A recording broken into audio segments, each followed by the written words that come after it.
This episode of Calling It Now was brought to you by my generous supporters on Patreon. Let's begin. And you did it right from the start.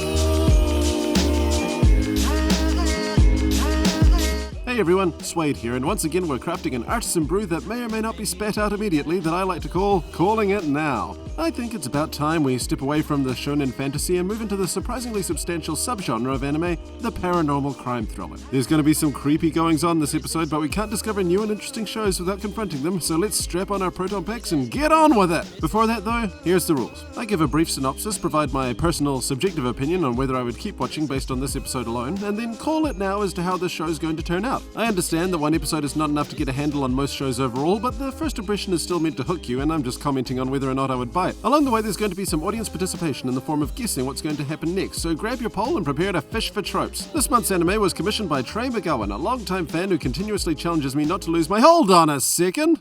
Last week was commissioned by Trey. We're going to have two in a row. What happened? Oh no. Last week's episode, Del Toro Quest, was actually commissioned by Colin Ryden McRae, another longtime fan whose name I've always enjoyed for how it evokes the image of a white-haired ninja driving a rally car. Shoot, well I guess you guys will just have to swap spots and hope no one notices. Right guys? You won't tell, right? Also, I'm currently working through a long backlog of commissions, so they won't open back up again for a while, but when they do I'll be sure to let you guys know. Now then, the anime that was requested is an obscure little creeper called Ghost Hunt. No, not that one, then I'd really be branching out, right? No, it's actually an anime directed by Odei Mano for JC Staff, known for Slayers, Revolutionary Girl Lieutenant, and Toradora, which you may remember was the subject of my third episode. It's got a bit of adaptation dilution working against it, as it's based on a manga, which is in turn based on a light novel, with one of my top 5 book covers that do not match their subject matter. It's a perfectly serviceable shoujo art cover, but it doesn't exactly scream spooks galore, right? Anyway, I solemnly swear on my honor, such as it is, that I went into this episode completely blind, with even the production research being done after the fact. However, this is a special case in that the first episode is a 3-parter, so much so that the titles actually have part 1, 2, and 3 at the end. The intention is definitely for all 3 of them to be taken as the first episode, so that's what I did. I will only ever do this in future if the first episode is a very clear multi-part storyline, so setups and cliffhangers don't count. This is also why I'm going to be moving a little faster this time so I can fit all 3 episodes in the time frame. Ready, go! We open with one of the biggest cliches in Japanese horror, which of course is call it now. A. Teenage girls trying to summon spirits and or tell ghost stories. B. Our protagonist getting a weird phone call regarding his life expectancy. Or C. A long-winded narration about how spirits work while watching said spirits torment the populace in different ways. And the answer is...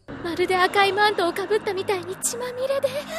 まあ言ってば怖い声出さないでよ。 A. Give yourself 2 points if you got this or any future questions right, and wrong answers subtract 1 point to a minimum of 0. Yes, the girls are taking part in a hybrid fireside/seance where they tell a creepy story and then count themselves off, and hopefully a spirit is compelled to finish off the count. One of the girls talks about how a lady got hit with the crimson wave in a public bathroom. おまわりさんが慌ててドアを開けたら、女の人はまるで赤いマントをかぶったみたいに血まみれで。 Guess that must have been the ghost of Carrie. Another girl talks about how an old building on the school grounds is apparently cursed because a guy committed suicide, and then when they began work on its demolition, the body fell through the floor and killed another guy. そしたら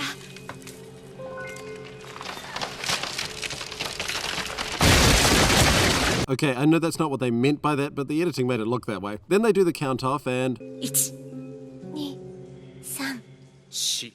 Oh, I get it. 4 is considered a cursed number and they wanted the spirit to say she, which is the word for both 4 and death. That's very clever. Anyway, no, it's not a spirit, it's just a hot guy. And the non-pro tags are all, did we order the wrong summoning kit? And the other one's all, ain't nothing wrong with this summoning. And they proceed to go gaga while the guy in question gives us his audition for World's Most Punchable Smolder. この人目が笑ってない。 Oh, well, we can fix that. So, Mr. Smolder over here is all, yes, I'm totally into ghost stories too, what are the odds? And our main girl is all, I don't know if I like this guy. Devilishly handsome though. Before we hit the incredibly unusual opening. How is it unusual? Well, call it now. A, it features a song sung entirely in English by a French man. B, trick question, it doesn't have an opening. Or C, there's no lyrics and it looks like a 90s screensaver. And the answer is... C. To be honest, until this point I only thought dub localizations did orchestral openings with lazy visuals. I even commented on it in the Del Toro Quest episode. What is this? It's like a cross between the Star Trek and Doctor Who openings, and not in a cool way.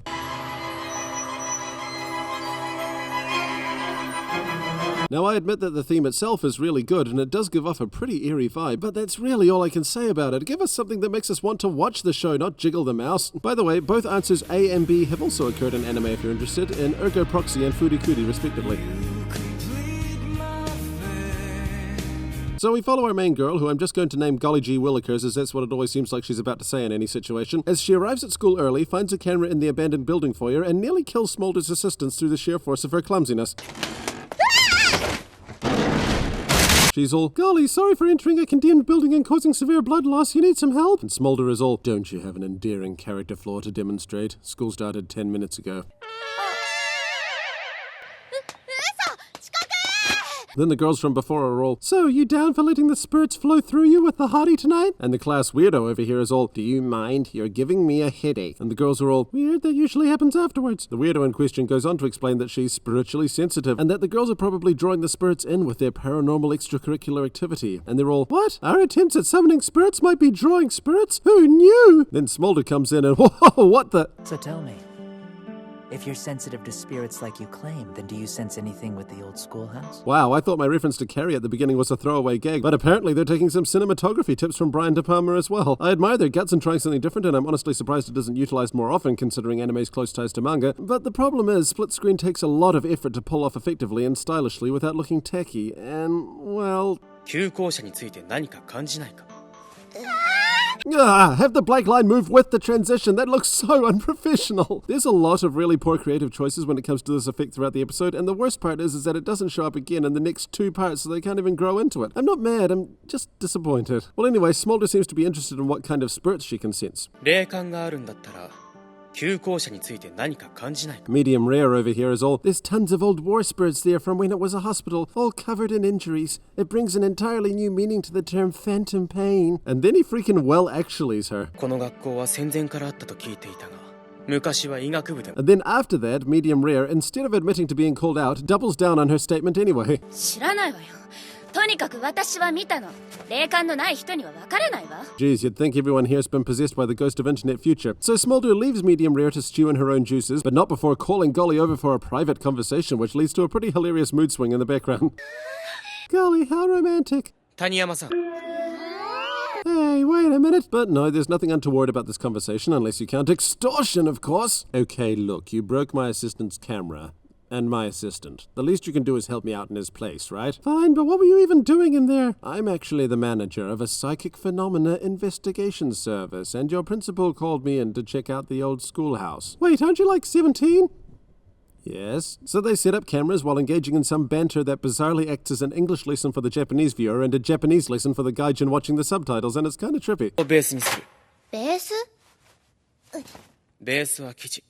実地調査のための指令基地だ。 Also, hooray! A fisheye lens shot with an actual point. But there's no time to dwell on that, as we soon find out that the principal was so paranoid he covered all the bases. I'm serious. Not only do we have our psychic investigators, he also brought in a shrine maiden, a Buddhist monk, a celebrity spirit medium, I guess you could call her an above-average medium, and call it now, A, a Haitian voodoo priestess, B, an Aussie Roman Catholic exorcist, or C, an Irish druid. And the answer is... オーストラリアからお越しやしたジョン・ブラウン言います。安城可愛がっとくれやすです。 B.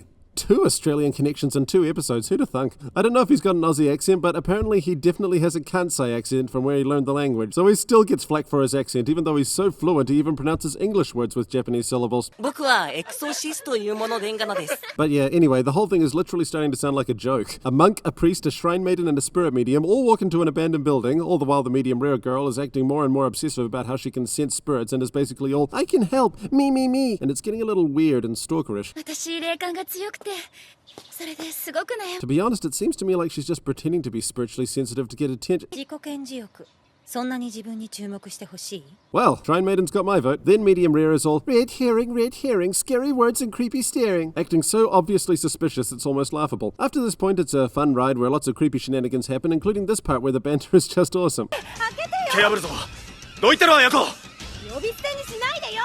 Followed immediately by Smolder and the above-average medium having a competition to see who has the least personality. 私以前あなたにお会いしたことがあったかしら。いえ、初めてお目にかかると思います。 I eat bran flakes with water every morning. I pass the time by folding pieces of paper in half. Sorry. Yes, lots of creepy shenanigans occur, usually one thing for each of the different Ghostbusters attempts at clearing the spirit out. Glass breaks, a chair moves, and the above-average medium accidentally falls through a wall. これは事故ですわ。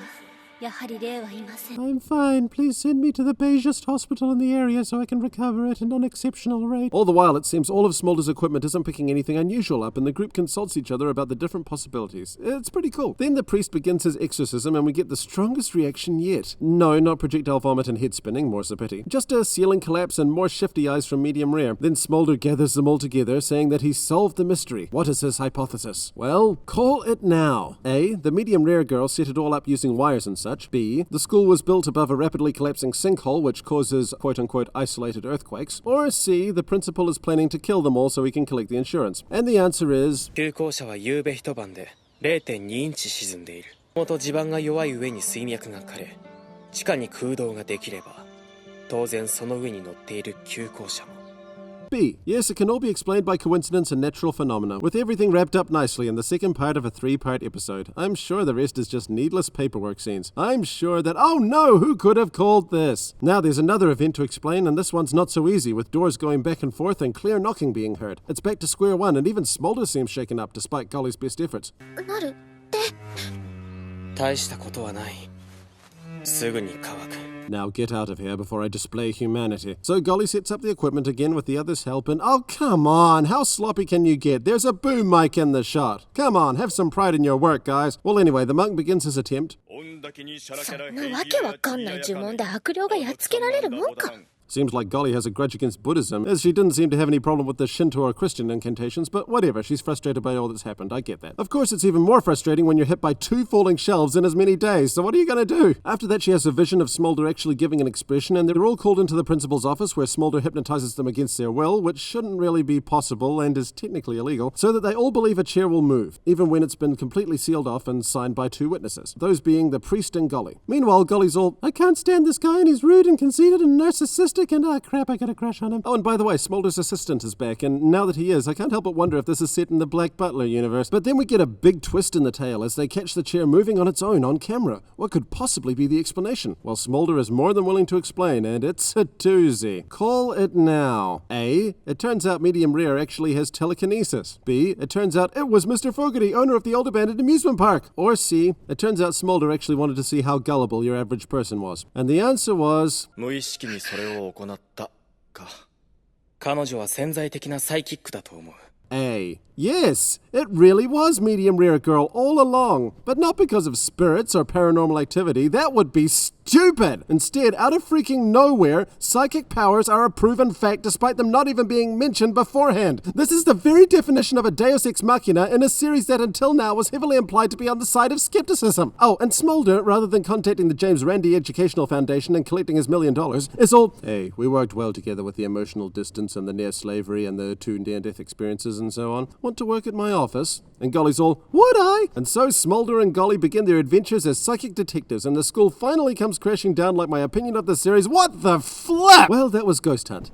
Did it hook me? It almost did. It had decent animation, even if they couldn't follow through with the stylistic ideas put forward. It had a neat X-Files style take on your traditional ghost story anime. The pacing was a little sluggish, but the writing was really well done, with lots of varied characters getting pretty equal screen time and witty banter. There's even a nice thread of being understanding regarding other faiths, even if you don't believe in them, as although the different exorcists threw barbs at each other, it was never actually at the expense of their faith, just their personality. It was a nice touch, and with the possibility of seeing them again and solving paranormal mysteries with skeptical solutions seemed like a ton of fun. The character designs were also really appealing, but I admit that's more of a personal preference. But then it had to stumble at the finish line with one of the most egregious cop-outs I've ever seen in a mystery show, spitting in the face of everyone who thought that they had a decent theory of what really happened by saying, oh, this actually takes place in the Metal Gear universe apparently, where ironically you'd have to be psychic to know that that's where it was going. And it's such a shame. I guess I'm not so much mad as disappointed.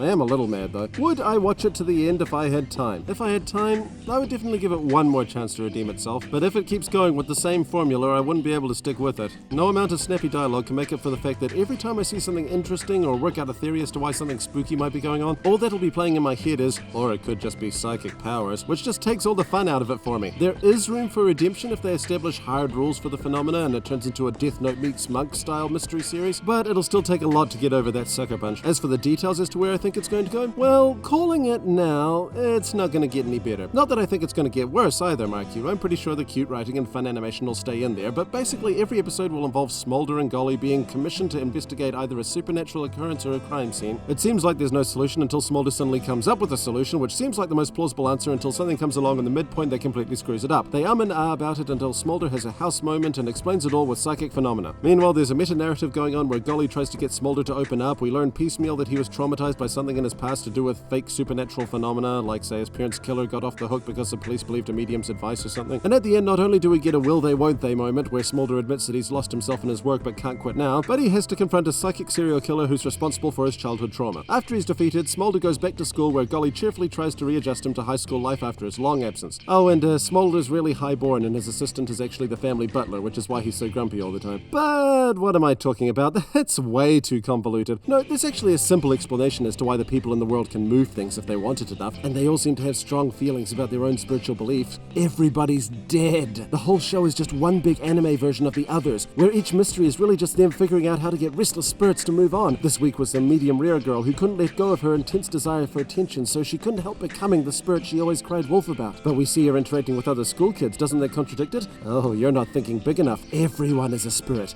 We haven't met a single person who isn't one. The whole series takes place in the afterlife. That's why the opening is so weird. It's meant to represent the viewer crossing over to the other side, to the parallel Earth. None of them know it yet. That'll be saved for the finale. But each of the different religious scholars are constantly drawn together due to their intrinsically altruistic nature to help their fellow spirits find peace. It's so obvious!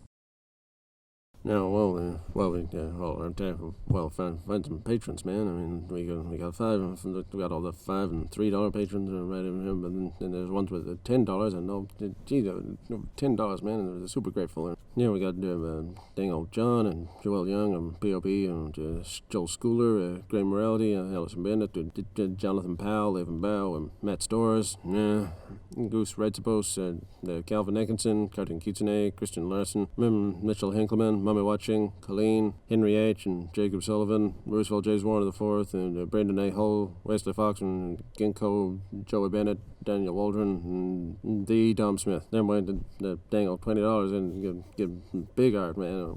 Trey McGowan, the Rooster, and Mark Dean playing card games to screw the rules.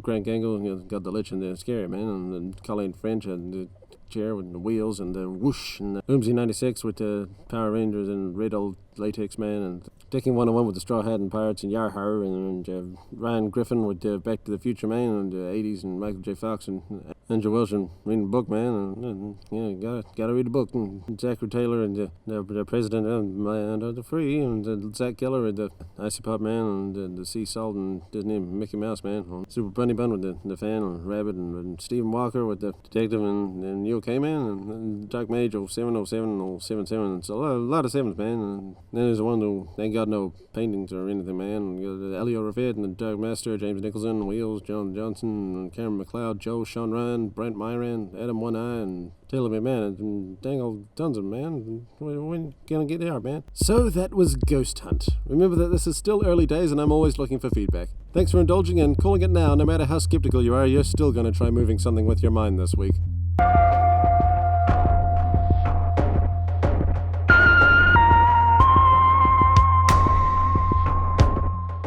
Now control your breathing so it's in sync with the light. Very slowly, relax your shoulders. Now, sink into the floor. Wait. Sink.